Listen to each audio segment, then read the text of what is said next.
Liste d'attesa infinite, rete delle case di riposo alle stelle, attacco frontale alla giunta Zaia da parte dell'alleato Flavio Tosi, responsabilità venete dice per le case di riposo si valuti l'introduzione dell'addizionale IRPEF. Tragico schianto nella notte a Ormelle, auto esce di strada e si schianta contro la canaletta in cemento di un fossato, muoiono un 27enne e un 35enne operai indiani della zona, altri 2 feriti, uno in fin di vita, calci e pugni alla compagna incinta costretta anche a dormire in auto, un 46enne arrestato dalla polizia a Legnaro per i continui maltrattamenti. Al via la stagione dei congressi di Fratelli d'Italia, domani a Venezia verrà ufficializzata la doppia guida Speranzon-Pavaneto, il 26 novembre toccherà a Treviso, si va verso la sfida Montuori-Borgia. Repressione ma anche prevenzione dei reati, il nuovo questore di Venezia Gaetano Bonaccorso in visita alla redazione veneziana di Antenna 3. Stop pista da bob a Cortina, lettera del presidente di Confindustria Veneto Carraro al Premier, rivaluti la decisione, il ministro dello sport lascia aperto uno spiraglio, ne stiamo ancora parlando. Cordoglio a Padova per la morte di Claudio Casotto, il medico 46enne che su YouTube raccontava il suo rapporto con la malattia. Domani saranno 4 anni dall'evento catastrofico che mise in ginocchio il capoluogo lagunare e il litorale. Alle 21:15 il documentario di Media Nord-Est, l'Apocalisse di Venezia, per ripercorrere quei drammatici momenti. Bentrovati, buonasera telespettatrici, telespettatori di Antenna 3. In primo piano per questa edizione regionale dei nostri telegiornali l'attacco frontale di Flavio Tosi alla giunta Zaia sui temi della sanità, liste d'attesa infinite, dice Tosi, ma anche rette delle case di riposo alle stelle. Ci sono precise responsabilità venete, attacca l'ex sindaco di Verona, oggi numero 1 degli azzurri in Veneto. Se fosse un attacco frontale vorrebbe dire che Tosi attacca, ma in realtà le liste d'attesa sono a posto, gli interventi chirurgici programmati vengono fatti per tempo. In realtà non è così. Le liste d'attesa stanno esplodendo, gli interventi chirurgici vengono rinviati, quindi la criticità c'è e non bisogna mettere la testa sotto la sabbia a far finta che non ci sia. La fotografia è impietosa e a scattarla è un alleato della maggioranza di governo, sia nazionale che regionale. Un dettaglio che non è un dettaglio è Flavio Tosi, coordinatore regionale dei forzisti, lo sa e come, anche la citazione non è casuale. Come dice appunto il dottor Mantoan di Agenas, c'è un problema di liste d'attesa che sono fuori controllo, addirittura il Veneto nel monitoraggio su 12 USL ha mandato i dati di solo 3 su 12. Liste d'attesa infinite quindi, e non si dica, fa intendere Tosi, che è un problema generale, così come la carenza di medici. Dipende da quanto sei attrattivo, perché il problema che c'è in Regione Veneto non è così pesante né in Emilia Romagna né in Lombardia, e quindi evidentemente c'è un problema Veneto.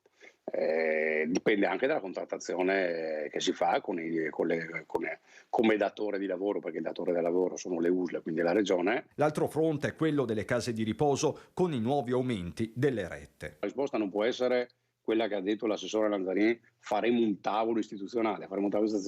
Se a gennaio aumentano le rette, il tavolo istituzionale non serve a niente. Occorrono risorse vere, prosegue Tosi, anche superando un tabù, quello dell'addizionale IRPEF regionale. Ci sono varie strade, l'addizionale IRPEF se ne può ragionare, per dire, ha più senso che paghi io, Flavio Tosi, che economicamente sto abbastanza bene, l'addizionale IRPEF piuttosto che far pagare l'aumento della retta a uno che ha un anziano in casa di riposo. Oppure, seconda ipotesi, rivedere il bilancio 2024, ma la questione sembrerebbe più profonda. Il coordinatore azzurro fa nomi e cognomi. La piramide è Luca Zaia, assessore Lanzarin e il dottor Anichiarico, che è scelto da Luca Zaia come direttore generale della sanità. Quando c'era una dirigenza diversa, parlo per esempio di Domenico Mantoan, che oggi ci siamo lasciati scappare come regione, ed è in Agenas, se uno va a parlare col personale sanitario e con la dirigenza, ti dicono: una volta c'era qualcuno che sapeva di organizzazione e organizzava. Adesso invece appunto la risposta del sistema è ai direttori generali: voi fate tornare i conti, poi il resto non importa. Invece importa anche la quantità e la qualità dei servizi che erogano. Intanto a Venezia, in commissione a Palazzo Ferrofini, sul tema delle case di riposo sono scintille. Ma la situazione delle strutture per anziani oggi è quella che ormai conosciamo. Siamo delle geriatrie, siamo delle lungodegenze. Da una parte un Veneto sempre più anziano, con sempre maggiori fragilità, e famiglie che faticano a mettere assieme il pranzo con la cena. Dall'altra le case di riposo che saranno costrette ad alzare le rette nel 2024. In mezzo, come sempre, i cittadini, gli anziani e una fetta della popolazione che si fa sempre più consistente. E questo è il dramma che avanza molto rapidamente e del quale si è parlato a Venezia davanti ai consiglieri regionali della Commissione Sanità per l'analisi del bilancio di previsione, alla presenza dell'assessore regionale Manuela Lanzarin, e c'era anche chi ha messo sul piatto tutte le criticità del momento e del futuro. Oggi è una tempesta perfetta, sempre più anziani che hanno bisogno delle residenze, sempre più costi per le residenze a gestire questi servizi, sempre più anziani complessi e difficili, e quindi è una società che sta cambiando, non ci siamo preparati a questo ricambio. Vista la situazione, le case di riposo hanno chiesto alla Regione l'aumento del fondo per la non autosufficienza di 100 milioni di euro, magari andando a recuperare questa cifra tramite l'addizionale IRPEF. Ma su questo versante pare che non ci sia spazio di manovra da parte di Palazzo Balbi. Per quello, nel momento in cui abbiamo capito che non c'era disponibilità nel chiedere sussidiariamente ai veneti di aiutare il mondo degli anziani, il mondo dei disabili, tutti i mondi in difficoltà, quello che chiamiamo normalmente il mondo sociosanitario, abbiamo alzato un po' i toni rispetto alla scelta di non fare l'addizionale dell'IRPEF, ma sta nel gioco delle parti. La prospettiva per i prossimi anni? Eccola. La politica deve, come ho detto l'altro giorno in commissione regionale, deve assumersi la responsabilità delle scelte. Non c'è niente di male di dire a chiare lettere: non ci sono le risorse per poter venirvi incontro, punto. La politica deve sapere parlare alla gente e non solo per la ricerca del consenso. La cronaca, terribile incidente la notte scorsa a Ormelle nel Trevigiano. La velocità era altissima perché si vede da quando loro sono andati dentro il fosso, avranno fatto non so, 70 metri con mezza macchina dentro il fosso finché hanno trovato la muretta del ponte e si sono schiantati. Pochi minuti alla mezzanotte l'Audi A3 con a bordo 4 giovani di origini indiane di rientro da Oderzo imbocca la provinciale verso Ormelle. L'auto sbanda, invade la corsia opposta, finisce con le ruote sull'erba del profondo fossato e infine si accartoccia contro la spalletta di cemento del ponte d'ingresso dell'azienda Polyplast.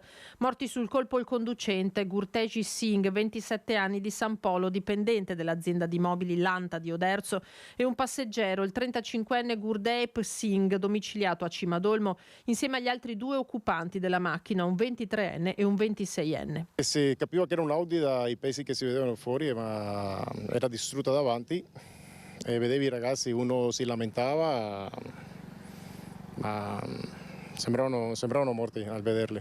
La scena che si sono trovati davanti testimoni e soccorritori è stata terribile. Le salme delle 2 vittime sono state ricomposte e trasportate dalle onoranze funebri all'obitorio di Oderzo. I feriti, presi in carico dal SUEM 118, ricoverati a Treviso in terapia intensiva.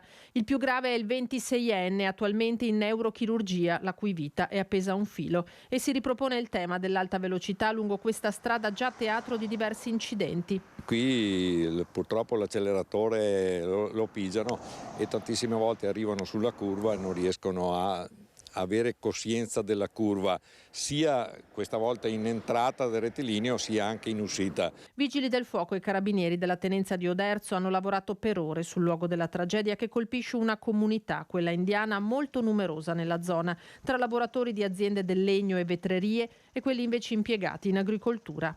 Questa mattina, quando abbiamo avuto la notizia, è stato un profondo senso di rammarico appunto per questo ennesimo tributo di sangue dei giovani. Rinnoviamo il nostro cordoglio, raccomandando ancora ai giovani che ci ascoltano a andare piano. Nel Padovano un gravissimo episodio di violenza di genere. Calci e pugni in faccia anche davanti ai figli piccoli. La moglie è cacciata di casa mentre era in gravidanza e costretta a dormire in auto. Anni di soprusi e violenze sono finiti per una donna dopo che il marito, un 46enne di Legnaro, è stato arrestato dai carabinieri. Dopo l'ennesima violenza, una furiosa aggressione che l'aveva costretta a ricorrere alle cure del pronto soccorso, la donna aveva trovato il coraggio di rivolgersi ai carabinieri di Legnaro, che hanno immediatamente attivato il codice rosso. Dopo la condanna a 1 anno e 5 mesi per maltrattamenti in famiglia e lesioni personali, l'uomo è stato rintracciato dai carabinieri e accompagnato alla casa circondariale di Padova. Ritorniamo alla politica perché parte la stagione dei congressi provinciali in Fratelli d'Italia. Facciamo il punto. Innanzitutto domani iniziamo con 2 congressi, quello di Venezia Città e di Venezia Provincia, unitari, tra l'altro, quindi dove si è trovata una quadra politica per rafforzare la classe dirigente dopo tanti anni di lavoro di Raschillà a Venezia Città e di Pavanetto, che poi verrà riconfermato a Venezia Provincia, mentre Venezia Città sarà Speranzon. Partono da Venezia i congressi provinciali di Fratelli d'Italia e se qui la quadra politica si è trovata prima del voto, lo stesso discorso non è scontato per gli altri appuntamenti. Dove non si riuscirà saranno 2 visioni di come far crescere il partito che saranno a confronto e saranno i tanti militanti a decidere. Il 26 novembre toccherà il congresso provinciale di Treviso. Al momento l'unica certezza è la candidatura di Giuseppe Montuori. Dall'altra parte sento che c'è un po' di fermento di altri, però ad oggi non abbiamo ancora un nome sicuro, non è ancora stata depositata la candidatura. In attesa che vengano depositate altre candidature ufficiali, si fanno sempre più insistenti le voci che vedrebbero una sfida Montuori-Claudio Borgia. Chiunque sarà, si tratterà di un confronto aperto sui contenuti e io vigilerò perché sia così, aggiunge De Carlo, che sottolinea come tutti i congressi siano accomunati dallo stesso spirito. E compattare il partito per le prossime sfide europee, tante comunali e soprattutto le regionali, che per noi sono un banco di prova importante. E a proposito di regionali, nei giorni scorsi era circolato il nome del presidente del Licce, Matteo Zoppas, ma è stato proprio il diretto interessato a smentire una sua possibile candidatura a Palazzo Balbi nel 2025. Sta facendo un lavoro tra l'altro eccellente nel Licce e è riconosciuto in tutto il mondo per la sua proverbiale capacità di rappresentare al massimo l'Italia. Un po' prematuro parlare di candidature, però sicuramente abbiamo una classe dirigente che può rappresentare il futuro di questa regione. Quando sarà ora saremo sicuramente pronti. Il nome di De Carlo si era fatto anche per una candidatura alle regionali. De Carlo sta benissimo a fare il presidente della Commissione Agricoltura del Senato ed è contento così. Però De Carlo lavorerà sicuramente per avere un governatore di Fratelli d'Italia. Un'ultima considerazione, il senatore De Carlo la rivolge al referendum sul premierato annunciato dalla premier Giorgia Meloni.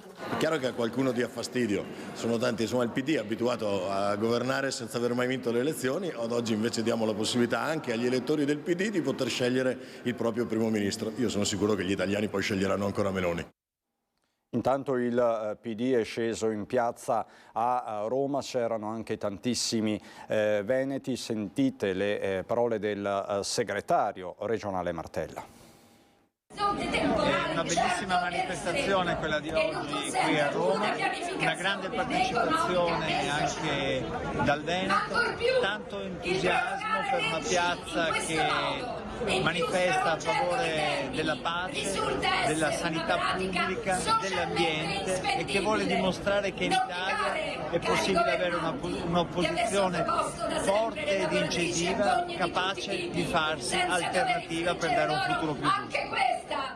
Torniamo ai temi della sicurezza. Il nuovo questore di Venezia, Gaetano Bonaccorso, ha visitato la redazione veneziana di Antenna 3. Grazie a voi. Il nuovo questore di Venezia, Gaetano Bonaccorso, in visita alla redazione di Venezia Mestre di Antenna 3, dove ha incontrato il direttore di Media Nord-Est Luigi Bacialli, i giornalisti e i tecnici. Il vincolo fiduciario che lega i cittadini alle forze dell'ordine si rafforza anche attraverso quel rapporto di comunicazione quotidiana tramite gli organi di informazione. Entrato in polizia nell'87, Bonaccorso ha operato nelle questure di Palermo, Messina e Genova, prima di diventare nel 2011 vicario del questore di Padova e dal novembre 2020 questore di Pisa. A Venezia ha sostituito Maurizio Masciopinto, divenuto nel frattempo prefetto. Una realtà che certamente ha bisogno di un'attività di contrasto, soprattutto in alcune zone, che sono zone dove vi è particolare presenza di attività criminali, soprattutto di attività criminali di tipo diffuso, predatorio. Certamente la presenza di stupefacenti che è particolarmente diffusa in alcune aree, e su quelle aree stiamo concentrando una maggiore azione, una maggiore presenza. Lo spaccio di stupefacenti è tra i grandi problemi del veneziano. Accanto ad una pianificazione che garantisca una presenza il più diffusa possibile delle forze dell'ordine, nell'ultimo periodo si sono intensificati gli interventi coordinati dalla questura con tutte le forze di polizia. Accanto a queste operazioni se ne affiancano altre meno visibili. Un'attività di analisi investigativa per individuare i soggetti che realmente determinano un'alterazione delle condizioni di sicurezza e di ordine pubblico di quella porzione di territorio, e cercare di mirare gli strumenti che si hanno a disposizione, soprattutto con riferimento a quei soggetti che emergono da questa attività. Ed è diventato un caso politico nazionale quello della sentenza che è stata denominata copia e incolla. Colpo e contraccolpo. Il primo è un colpo di scena. 10 nigeriani indagati per traffico di droga che sarebbero stati rimessi in libertà dal Tribunale di sorveglianza di Venezia per quello che per ora apparirebbe come un vizio di forma. Il contraccolpo invece è politico, sì, perché si infiamma la polemica. Dopo una grande operazione, grazie alle forze dell'ordine, grazie ai magistrati stessi della Procura che hanno lavorato giorno e notte per cercare di assicurare la giustizia ai responsabili, il provvedimento viene annullato da parte del Tribunale di riesame perché non adeguato, perché non sufficientemente motivato. Credo sia sempre più necessario fare una riflessione su un sistema che con difficoltà i cittadini riescono a comprendere, perché non vedono in qualche modo interpretato quello che è il senso di giustizia comune, ma soprattutto non vedono tutelata quella che è la necessità di sicurezza che viene percepita sempre più come indispensabile. È una vicenda che crea evidentemente perplessità e qualche dubbio. L'ordinanza di custodia cautelare sarebbe stata annullata perché considerata non adeguatamente motivata. I 10 immigrati erano stati arrestati a settembre con un'operazione condotta dalla Procura distrettuale antimafia presentata come attività di grande rilievo. Questa è la prima attività che viene fatta dalla distrettuale a Vicenza, è un'attività di grande rilievo. Era stato il procuratore di Venezia, Bruno Cherchi, a illustrare l'operazione e a spiegarne l'importanza. L'indagine della direzione antimafia di Venezia era stata portata a termine dai carabinieri di Vicenza, una vasta operazione condotta da 320 militari, con cui era stata sgominata quella che gli inquirenti consideravano la principale organizzazione criminale a Vicenza, specializzata nello spaccio di eroina e cocaina, soprattutto a Campomarzo. L'accusa sarebbe quella di associazione a delinquere finalizzata al traffico di sostanze stupefacenti, ma i legali degli imputati hanno presentato ricorso, ottenendo dopo poche settimane il ritorno in libertà di 10 dei 29 indagati. Essendo che il tema della sicurezza, della microcriminalità, dello spaccio indica anche una forte percezione negativa da parte dei cittadini, questa percezione la si combatte con l'autorevolezza della giustizia, con la certezza della pena, con la certezza dell'investigazione giudiziaria. E quindi un invito chiaro a tutti al massimo impegno a garantire la certezza della pena in un paese che sta soffrendo da questo punto di vista. Ci vuole assolutamente una riforma chiara anche per quanto riguarda le norme, in particolare per il testo unico sulla droga. Credo che in questo momento una riflessione sia necessaria affinché il sistema non solo entri in linea con quello che è il percepito comune, ma soprattutto diventi più efficace nel tutelare la sicurezza di ogni singolo cittadino. Il cordoglio del mondo della sanità, e non solo per la morte a soli 46 anni del dottor Claudio Casotto, era diventato un simbolo. Vi ringrazio tutti, un caro abbraccio, spero di vedervi presto fuori da qui per un nuovo video, magari immersi nella natura come quell'ultimi dopo gli ultimi ricoveri.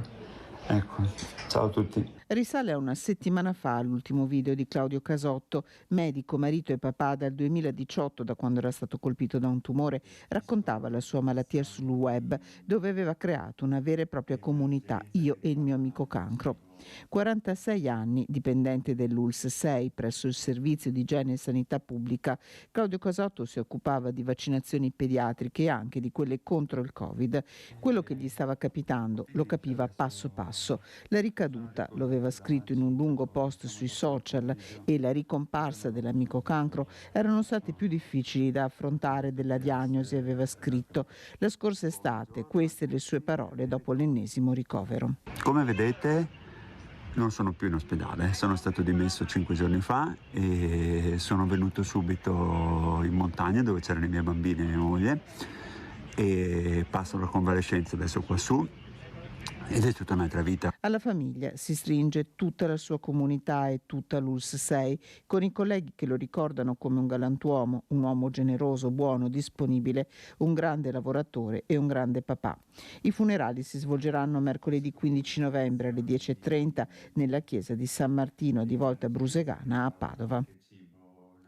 Olimpiadi Milano Cortina, con una lettera il presidente di Confindustria Veneto Enrico Carraro chiede ufficialmente al premier Giorgia Meloni di non abbandonare l'ipotesi della pista da bob. Siamo increduli per quello che sta accadendo, scrive Carraro. Se perdessimo il bob rimarrebbe il grave imbarazzo di una Cortina teatro di sole 8 gare, una condizione che non consente di essere definita da giochi olimpici. Le chiediamo formalmente di rivalutare la decisione. Un appello che trova lo spiraglio aperto dal ministro dello sport Andrea Bodi, che oggi ospite di Fiera Cavalli a Verona ha fatto intendere come l'ipotesi Cortina non sia tramontata del tutto. Sentiamo a Bodi.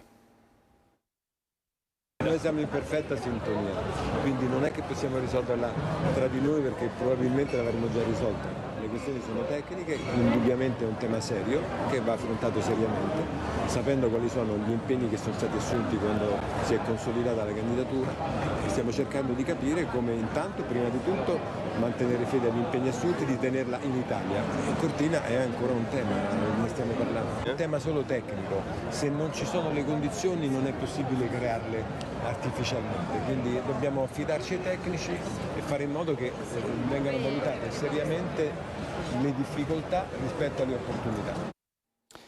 Grazie alle abbondanti nevicate degli ultimi 15 giorni, a proposito Cortina d'Ampezzo rompe oggi il ghiaccio, a sorpresa apre in anticipo la pista del Col Gallina all'ombra della Verau sul passo Falzare, con una prova generale che rispecchia quelle già sperimentate di anno in anno in attesa del ponte dell'Immacolata, a favorire il debutto sulle scille, nevicate ma anche le temperature favorevoli, freddo di notte e tepore giornaliero. E questo a livello di meteo a 4 anni esatti dall'acqua granda che travolse il capoluogo lagunare. Domani sera alle 21:15 vi riproporremo l'Apocalisse di Venezia.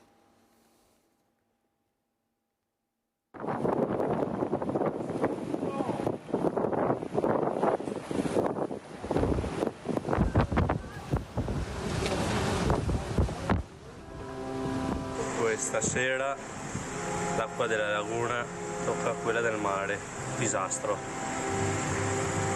incredibile.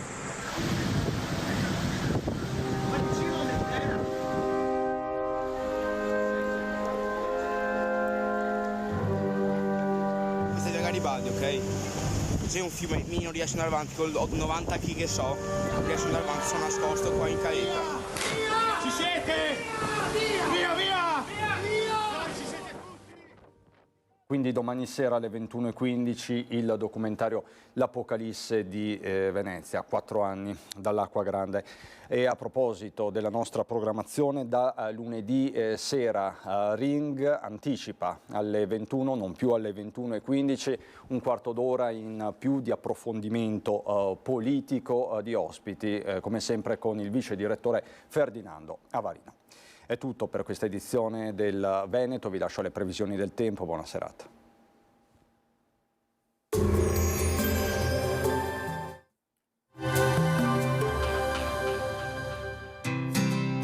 L'Unix Star, le uniche pagliette antibatteriche in commercio, prodotte anche per i marchi più importanti, sia nazionali che internazionali. Benvenuti al Meteo, le previsioni per domenica 12 novembre. Sul Veneto tempo variabili con nubi alternate a spazi di sereno.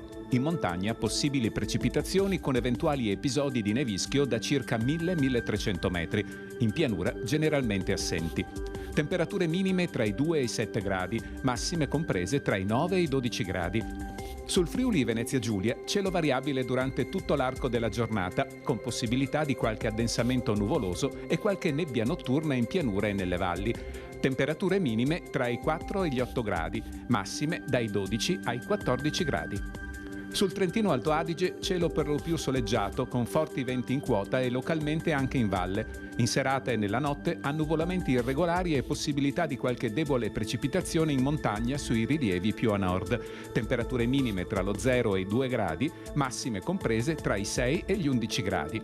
Dal meteo di Antenna 3 è tutto. Arrivederci.